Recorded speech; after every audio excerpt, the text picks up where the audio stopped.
chilling, wailing winds that swept over the tranquil landscape of Lakeville, Minnesota, seemed to carry an ethereal lament. The town, nestled on the shores of its namesake, radiated an idyllic charm that belied the perturbation growing in the hearts of its inhabitants. In this quaint hamlet, hidden away from the rush of the outside world, we find Mordecai Dunley, an old detective steeped in the somber hues of his past. He was a sturdy tree weathered by the harsh storms of his life, stripped of youthful vibrancy but left with a steadfast resilience that age and adversity could not erode. His hands, weathered and calloused, held the worn pages of the case file that had summoned him here. His eyes, echoing the blue depths of the nearby lake, held a haunting mix of stoic acceptance and silent sorrow. The file spoke of spectral apparitions, of otherworldly whispers carried on the wind, and all centered around St. Rosalind's, the town's historic church. Walking down the cobblestone path, Mordecai's gaze rested on St. Rosalind's, standing resolute against the backdrop of Lakeville's tranquility. It was an ancient sentinel, its steeples reaching towards the indigo veil of the night sky as if yearning to pierce the unknown. The stone facade bore the testament of time, weathered and worn but radiating an eerie allure. It stood there, bathed in the silver glow of the moon, casting long, monstrous shadows that seemed to waver and dance with the wind's melancholic tune. Staring at the architectural titan, he felt a prickling sensation creeping along his spine, a whispering apprehension that stirred his aged but still keen instincts. He, who had wrestled with the bleakest facets of humanity, found himself dwarfed and chilled by the specter of the unknowable. His meditative silence was interrupted by the approach of a frail figure, the town's Pastor Elias. His wrinkled face carried a weary smile. "Evening, Detective Dunley," he greeted, his voice like old parchment, crackling and dry. Mordecai returned the greeting with a tip of his worn hat. "Pastor Elias, your church? It's quite a sight." Elias let out a sigh. A sight indeed. More than the eyes can behold, it seems. His gaze held a hint of fear masked by resignation. Over a pot of steaming coffee, they discussed the chilling sightings, the church's lore, and the town's burgeoning dread. The pastor's narratives were punctuated with hesitations, glances cast into the void outside the window, and the constant wringing of his aged hands. As Mordecai left the rectory, an unspoken understanding passed between him and the pastor. It was a mutual acknowledgement of the sinister shadows stretching from the heart of the town's beloved church. Their pact sealed in shared concern, the detective walked away, the echo of his footsteps a solemn drumbeat leading the symphony of the night. Back in the seclusion of his temporary lodgings, he contemplated his encounter. Despite his rational mind's protest, he felt himself drawn into the ethereal enigma. The lines on his face deepened, his brows furrowed, and in the deafening silence of the night, he listened. The wind outside continued its mournful hymn, whispering tales of spectral shapes and a haunting melody. The stage was set, the haunting hymns had begun, and the seasoned detective knew that his dance with the darkness was only in its first movement. His journey into the heart of cosmic horror was just beginning. The familiar face of reality was about to peel back its mask, revealing a lurking chaos that gnawed at the edges of comprehension. His eyes, heavy with sleep and contemplation, finally closed. In the throbbing silence of the midnight hour, he fell into a dreamless sleep, the haunting hymns lulling him into oblivion. The first day had ended, but the dawn was yet to cast light on the unknown. St. Rosalind's ominous specter lingered in the backdrop, a quiet harbinger of the horrors yet to unravel. As dawn broke over Lakeville, the haunting serenity of the night was usurped by the mundane rumblings of everyday life. The birds chirped their morning symphony, the townsfolk set about their routines, and the spectral silhouette of St. Rosalind's church stood in stark contrast against the golden wash of sunrise. Mordecai woke from his dreamless slumber to the familiar cacophony of life. The events of the previous night felt like a surreal dream, but the worn case file on his bedside table stood as a grim testament to the unfolding reality. The day was spent in quiet investigation and muted conversations with the town's inhabitants.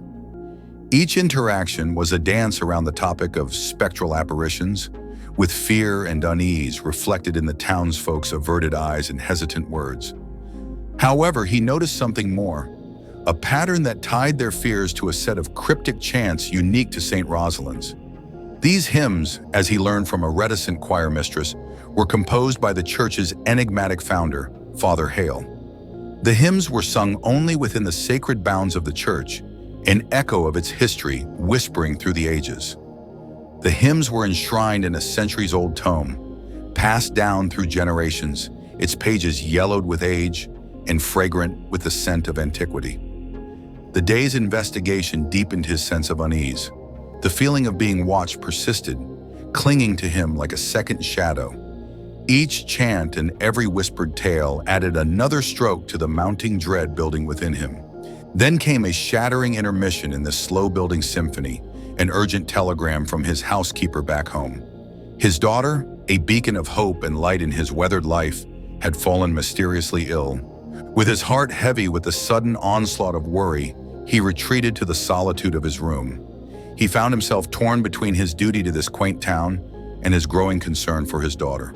The telegram rested on his lap, the words a sharp contrast to the cryptic chants that had consumed his day. As the second day drew to a close, the detective sat alone, mired in concern and bewilderment. The cryptic chants and the ghostly apparitions now shared space with the jarring reality of his daughter's illness. The threads of the two realities began to intertwine, weaving an intricate tapestry of dread and desperation. With a weary sigh, he set the telegram aside and picked up the case file. The grim details stared back at him, their haunting implications echoing the cryptic chants of St. Rosalind's. The unknown had thrust its cold hand into his life, and the stakes had risen considerably. As he sank into restless sleep, his dreams teemed with spectral apparitions and haunting melodies. Outside, the lake shivered under the caress of the wind, reflecting the spectral dance of the starlit sky. The cryptic chants had found their way into the heart of the mystery, pulling him deeper into the unfathomable depths of the cosmic terror. The final echoes of the day's revelations lingered, casting long shadows into the burgeoning dawn of the morrow, a dreadful prelude to the imminent, forbidden melody. Under the mantle of the morning sun, the spectral echoes of Mordecai's dreams still clung to him, persisting in the corners of his waking thoughts. His loved one's sudden illness had shaken him, adding a bitter note of reality to the town's haunting melody. But he was not a man to let fear hold sway over his actions. He was driven, and now more than ever, he felt the burden of his responsibilities. The third day's investigations led him deeper into the mysteries of St. Rosalind's. His inquiries were met with guarded responses, as if the townsfolk were withholding a vital piece of the puzzle. His determination unflagging, he delved into the town's records and diaries, into the whispers carried by the winds, and finally into the cryptic hymns themselves. He listened to the choir mistress perform the chants. The melody filled the cavernous church, resounding off its ancient stone walls. There was a tremor in the air, an otherworldly cadence that seemed to seep into his bones and echo within the recesses of his soul. It was a tune that called to something vast and unseen, a harmony that breached the thresholds of reality and teased the fringes of the unknowable. Amidst the ethereal resonance, a horrifying revelation dawned on him. His daughter had attended a service at St. Rosalind's before falling ill, a service where these very hymns were sung. The hymns, he now understood, were not mere relics of the past. They were keys that unlocked the door to a terrifying unknown. As he left the church, the bone-chilling realization washed over him like a frigid wave. The hymns of St. Rosalind's, the spectral apparitions, and the sudden illness of his daughter were all intricately intertwined, part of an ancient cosmic horror that was slowly unfurling itself. His investigation had now assumed a personal urgency. He was now the desperate savior, seeking to deliver his daughter from the hands of an entity that existed beyond the bounds of human comprehension. Through endless hours, he pored over the cryptic hymns, trying to decipher their secrets, to find some way to counteract the curse. His room became a sanctuary of his endeavor, scattered with papers filled with scribbles, lines drawn between patterns, tracing the invisible web of this supernatural mystery. Evening descended, cloaking Lakeville in twilight hues. The wind blew stronger, The lake murmured in ominous undertones, and the spectral silhouette of St. Rosalind's stood tall against the diminishing light. The town was sinking deeper into the clutches of dread, its heartbeat synchronizing with the rhythm of the forbidden melody. In the quiet solitude of his room, he found himself teetering on the edge of cosmic abyss. His investigation was no longer just about the spectral apparitions in the town. It was about saving a life dear to him, about warding off a cosmic entity that lurked beyond the veil of reality. Exhausted but resolute, he steeled himself for the final act of the chilling symphony. As he closed his eyes to another night, the forbidden melody echoed in his ears, a grim reminder of the harrowing requiem that awaited him. The dawn of the fourth day found Lakeville swathed in an uncanny stillness. The sun seemed hesitant to unveil its face, and the chirping of birds felt subdued, as if nature itself held its breath in apprehension of what was to come. The ominous silhouette of St. Rosalind's loomed over the town, a grim overseer presiding over its shrouded dominion. In the heart of this spectral calm, Mordecai awoke, his dreams tainted with the dread of the forbidden melody. His visage bore the weight of his ordeal, eyes haunted by the unseen horrors and face carved with deep lines of worry. But behind these was a determination as unwavering and as ancient as the stones of St. Rosalind's. His investigation had led him to a devastating truth. The hymns were more than mere songs. They were eldritch invocations, calling forth an entity from beyond the confines of their reality. His daughter had been unwittingly caught in its terrifying grasp, and now he was the only beacon of hope in this encroaching darkness.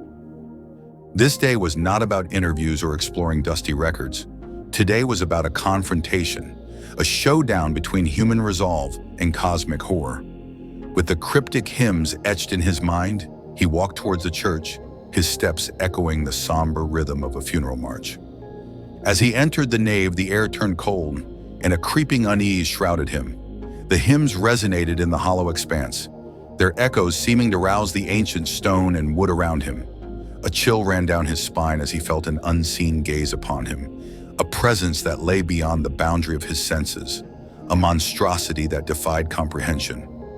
Drawing upon his courage, he raised his voice and recited a hymn, reversing the order of the cryptic chant, challenging the entity in its own tongue. His voice reverberated through the church, growing in strength, embodying his will to protect his daughter in the town of Lakeville. The air grew thick, the light waned, and the church's interior seemed to warp and distort as the entity strained against his defiance. Yet Mordecai held steadfast, his voice unwavering as he fought against the unseen horror. As the final notes of the reversed hymn left his lips, an unearthly howl echoed through the church, a chorus of spectral despair as the entity was banished back beyond the veil. Exhausted and weak, he crumpled to the floor.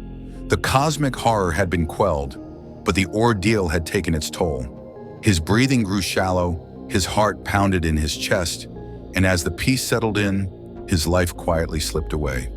His final thoughts were of his daughter, a silent prayer that his actions had saved her. Mordecai Dunley had walked into the heart of cosmic horror, and there he had found his end. But his story was not one of defeat. It was a testament to human resilience, a melody of courage sung against the harsh notes of the unknown. The harrowing requiem had ended, leaving behind an enduring silence and a hero remembered in hushed whispers. The twilight of this final day found Lakeville once again bathed in tranquility. The wind was gentle, the lake serene, and the figure of St. Rosalind's Church now stood as a silent tribute to the old detective. The town breathed a sigh of relief, its inhabitants free from the spectral apparitions and their lives unknowingly saved by a selfless soul. Thank you for tuning in. If you enjoyed our content, show your support with a like and subscribe, and stay notified by hitting the bell icon. Expect more cosmic horror from Eldritch Tales Factory, and feel free to explore our other stories. See you in the next video.